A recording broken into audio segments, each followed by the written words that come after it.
Hello everyone, my name's Shelley Ferguson. I'm the editor of Your Home and Garden magazine and co-host of The Block NZ. I'm very excited to be here tonight to answer some of your common interior design questions because let's face it, we all have dilemmas in this area. Thank you so much for sending your questions in. We got a great range, so what I've done is chosen 3 key questions that are quite broad. So I'll be covering the following 3. The first one will be makeovers and interior and decorating for rentals, very common topic of discussion. The second will be how to mix interior styles because we have lots of people who love a particular look but it doesn't match the era of their house.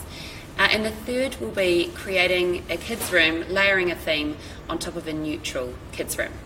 So, first up, the lovely Sarah Bailey sent me a question. Hi Sarah. She said, I need advice for our lounge and our kitchen. I'm going to stick to lounge tonight.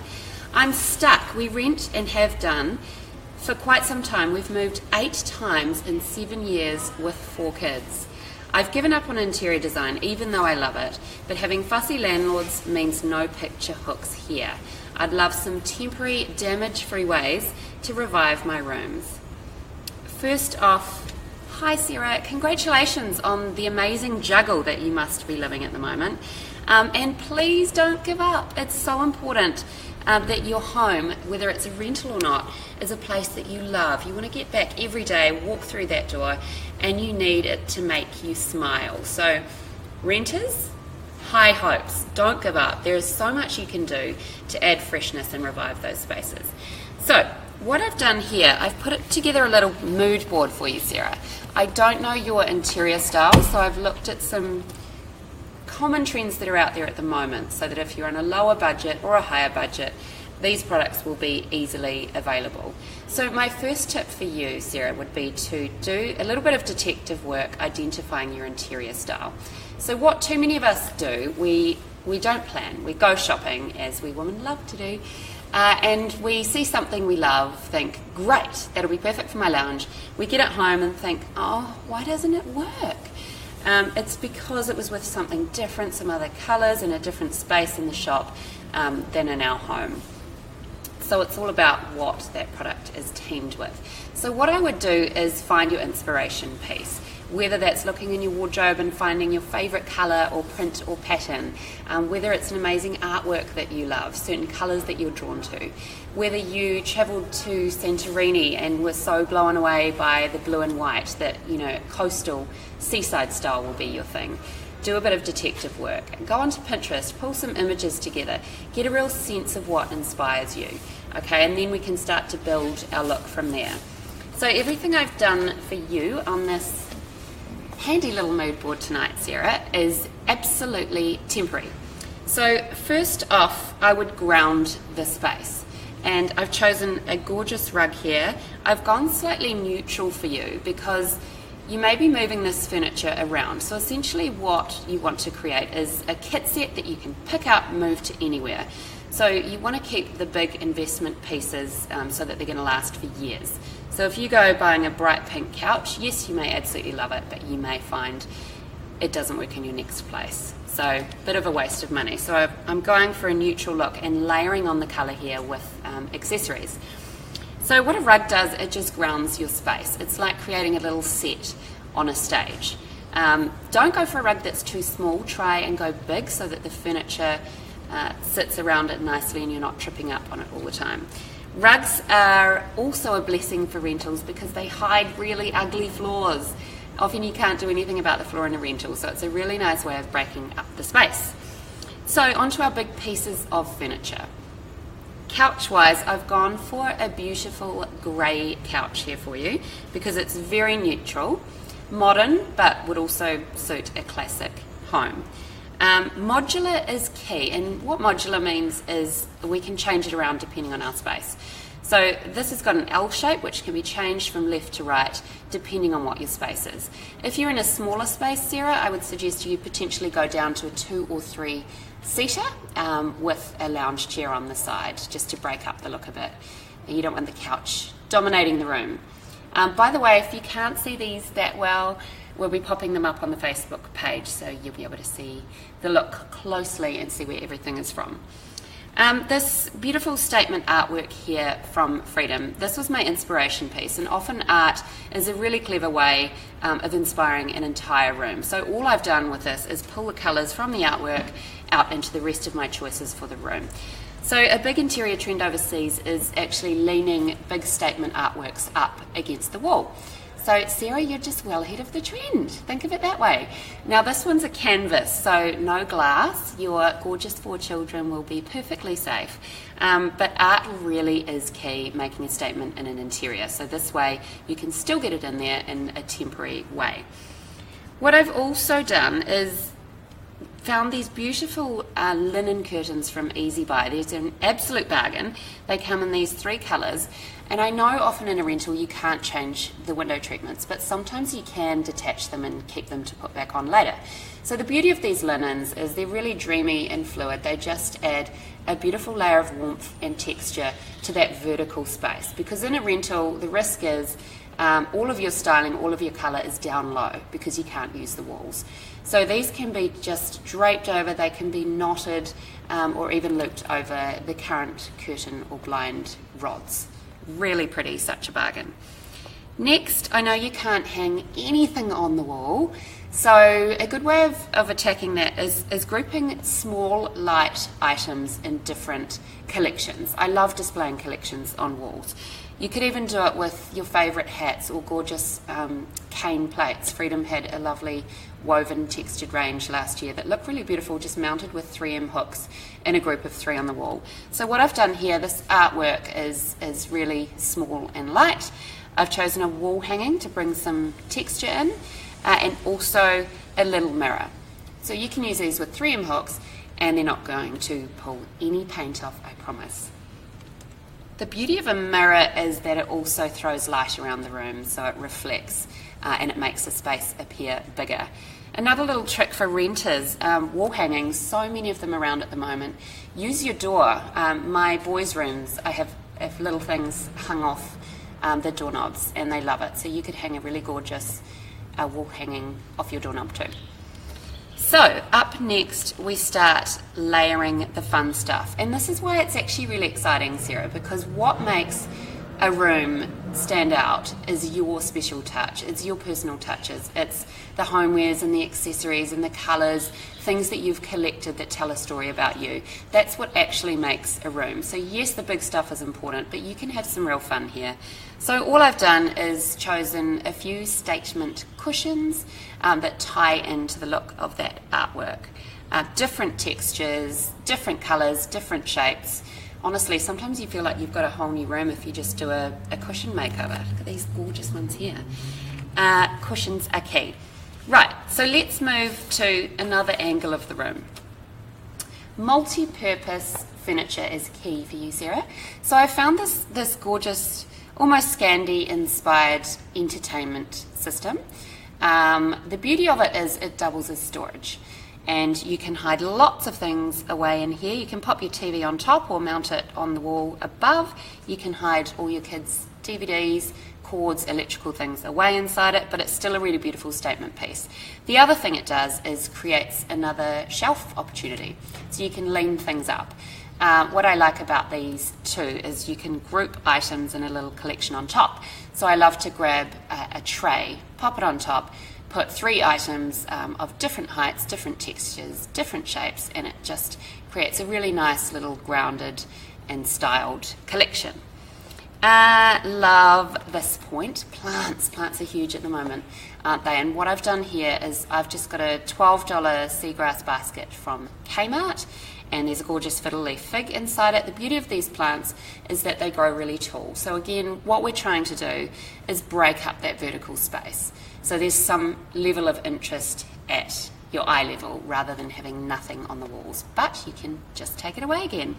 And this gorgeous lamp, which is also from Kmart, so it's got a gold base, a gorgeous navy shade. The nice thing about a floor lamp, again, is its height, breaking up that, and also it throws out a beautiful light and mood and atmosphere around the room. So I hope that helps, Sarah. We'll pop these up and let me know if you'd like to know where anything is from. I can give you a bit of a price list. But don't give up. Make a plan. Get really excited about it. I always like to treat it as a makeover and give myself a deadline. If you're gathering pieces here and there, sometimes it starts to feel like a bit of a process. If you say, right, this is the week I'm going to do my room makeover, you make a plan, you go shopping, you pull it all together, put a candle on with your favourite scent, have a glass of wine, put your favourite music on, and you'll truly feel like you've got a transformation. So good luck. Okay, next up. Question 2, Bianca Kendall. Hi, Bianca. Bianca Kendall from Hamilton. She owns a 1910 cottage and is trying to mix the home's classic flair with a Scandinavian interior. So what are some items of furniture that Bianca should invest in cost effectively, and how can she mix these interior styles? This is a great question, and yes, it's absolutely possible. Most of us live in a home that's of an era that doesn't perfectly match our favoured interior style. You can absolutely mix styles, and in fact, I recommend being completely promiscuous with your interior style. Try different things on and find out what you love. Most of us are probably a mix of 2 to 3 interior styles. The key is finding a cohesive link so that when you put it together, it tells a story that makes sense rather than everything looking out of place. So here is a look that I've created for you, Bianca. Don't know if you can see that closely, but again, we'll pop it up later. What I've tried to do here is be sympathetic to the style of your home while bringing in the Scandinavian interior that you love. So what I like to do, you said you'd love Scandinavian. Do some research, so find out what it is that creates that interior style. So for the Scandinavians, there's a connection to nature is absolutely key. The reason their rooms work so well is because, yes, items are really streamlined, clean lines, but it's also about function. So the rooms are comfortable and warm and feel lived in. It's very pared back, so very calming, but they also introduced pops of colour. So if you understand the methodology behind the era, then often it helps to get that feeling across in your own home. So with a Scandinavian style interior, your wood tone is absolutely key. And unfortunately, your classic home may have wood tones that are slightly orange, which is common in that era, whereas Scandinavian is all about paler wood tones. For your first job is to look around at the wood tones in your home, because they will pull this look together. If there's some way you can pare back the colour of them so they're not so orange, that will really help to set the scene. But otherwise, what you're trying to do with the pieces you choose in a Scandinavian style is make the wood tones match as closely as you possibly can. So again, I've gone for a beautiful rug here because it's about warmth and texture when it comes to these interiors, and it's about finding a common theme. So there's a beautiful diamond pattern on this, which is actually quite classic, and so it doesn't look too modern, it doesn't look out of place with the era of your home. And then what I've done is chosen pieces by my I guess 80-20 or 70-30. So you're choosing 70% of your pieces in a Scandinavian style, and then the other 30% you're going, right, these should be more classic. And what that does is it makes the two styles meet in the middle. So I've chosen a Scandinavian style, beautiful, clean line, pared back couch, but it's got wood tones on the legs, which adds a bit of warmth. It's also got buttons in the back cushion, so it gives it a gorgeous classic tufted appearance, which will tie it into your home. Next up, I've got this beautiful replica Finjal occasional chair. That just brings in the Scandinavian style really well. Also, it stops the couch from dominating the room and makes a different zone so that people can chat without all being stacked on a couch together. Again, this table, classic Scandi style, but the wooden rods at the bottom just give it a bit more charm that will suit your home really well. This artwork here, so I mentioned nature, connection to nature is huge, and this is a beautiful mountain scene, but all of the colours tie in really well. And it's key with colour to choose an accent colour or two that you love. In this case, I've chosen chartreuse, and sprinkle it throughout the room at different eye levels. So you don't want a whole pile of yellow cushions at the end. You might have a touch of yellow in your artwork, a touch of it in your cushion, and it just breaks it up. So sprinkle the different looks throughout the room. So this floor lamp, again, just creates a really lovely mood and atmosphere. And the plants here, that connection to nature is key. Often in Scandi style interiors, it was freezing over there. They had really cold winters, so often they'll have a fireplace. So if you do, that's great. That will absolutely add to it. If you don't, it's about adding those layers through texture, and texture is really, really key. So for instance, with your cushions, rather than going for a harsh kind of shiny cold fabric, choose something like these. So one's got a chunky knit, one's got gorgeous pom-poms on the end, the other one's got tassels, this one's got woolen fringing. So all of that is tying back into the era of your home and telling a story that makes sense. So good luck. I hope that was useful. Let me know if you want to know where any of these products are from. And please send me any after pics if you tackle any of this. Right, question number 3. Anne. Hello Anne, good evening, how are you? Anne Sprosen's first child was spoiled with a gorgeous nursery before her arrival. But as a busy mum, she says her poor second child, she hasn't been able to do the same for baby number 2. This is such a common story. So what are some quick ways to add a creative and personal touch to a nursery when you're short on time and you have a blank canvas?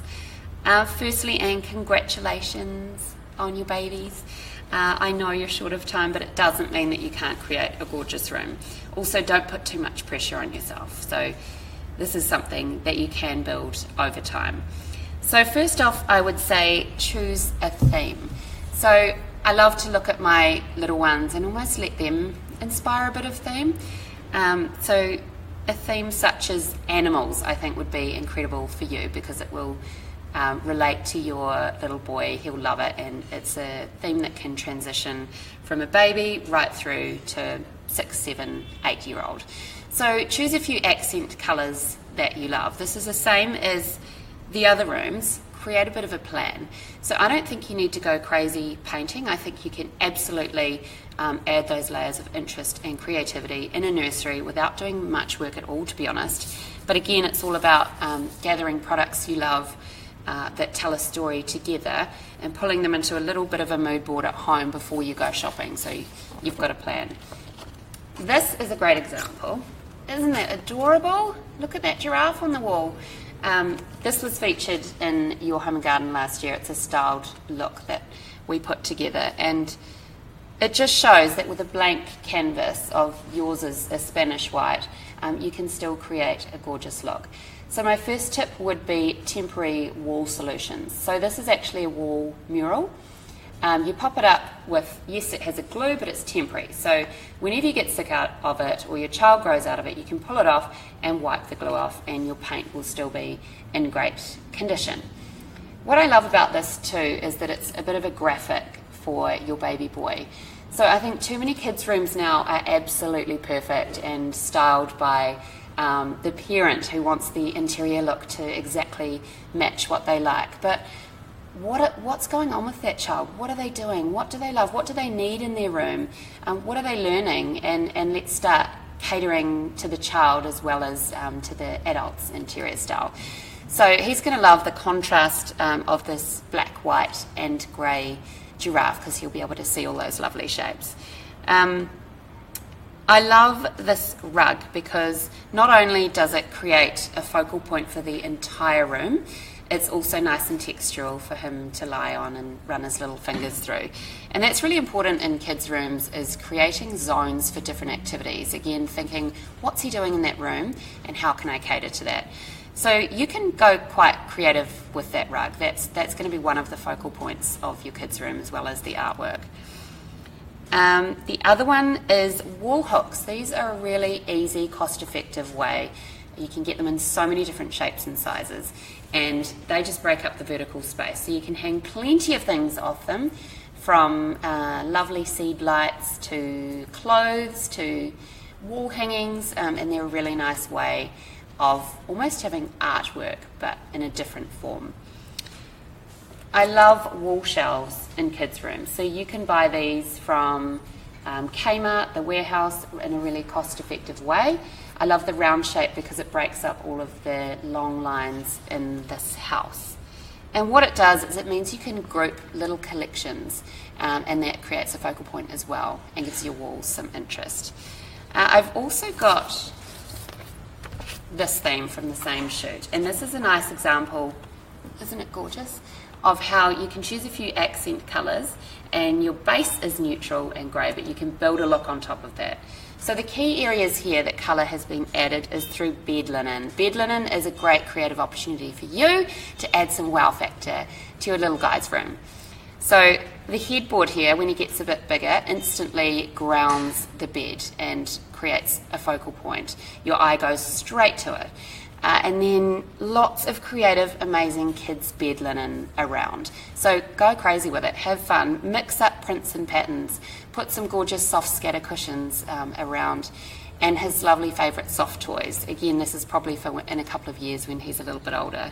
Also, I think with kids, create a bed that they really want to go to bed in. I'm not guaranteeing this will make them go to sleep, but you know, we think about our own bed linen and the softness of it and making that bed a destination where they really want to rest and hang out in. So I would do exactly the same with a kid's room. You can see here different little zones. So again, you may be at the stage where you are still breastfeeding at night. So even for you, a gorgeous comfy side chair with, say, a sheepskin draped over the side and a little footstool in front will create visual interest, a lovely warm feeling, and is also very practical. I think lighting will be key for you. So kids from babies to older kids love that sense of intrigue and excitement in their rooms. So if you can get some glowing lights and a soft lamp on the side table, it's really going to help that space sort of have a magical feel about it. I also love things that kids get really excited about, like little tents, or is there a zone that you can create a tiny hideout for him so he's got different places to explore. So what I've done for you, my lovely, is create a little animal theme, and again I'll pop this one up. So I've used that chartreuse colour as my accent colour, and I've used that gorgeous baby fox print as my inspiration for the whole room. So this is a dinosaur wallpaper for whenever you can be bothered wallpapering, that will last him for years. This is a gorgeous little white cot from Freedom, and like I said, intrigue in the form of this minka tent from Mocha, very cost effective way to add wow factor to your room, and then just layering on the different textures. So I hope that helps. Good luck. Kids' rooms are so much fun. It's a great place to experiment with your creativity. And like I say, when he gets older, try and involve him in the process too. We always keep it quite separate from them because I think we're terrified of having a completely superhero themed room. But if you give him just a few choices of things that you are already on board with when he's older, then he'll feel so much more connected to that room. And that's so important, is that layer of love in a kid's room. So add photos of family, friends, things that mean something to your children. Just so they feel really at home and safe and connected. Right, that is my 3 questions done. Thank you so much. I hope it's been helpful. Like I say, we'll add these up on Facebook soon so you can get a closer look at the visuals. Have a wonderful evening. See you soon.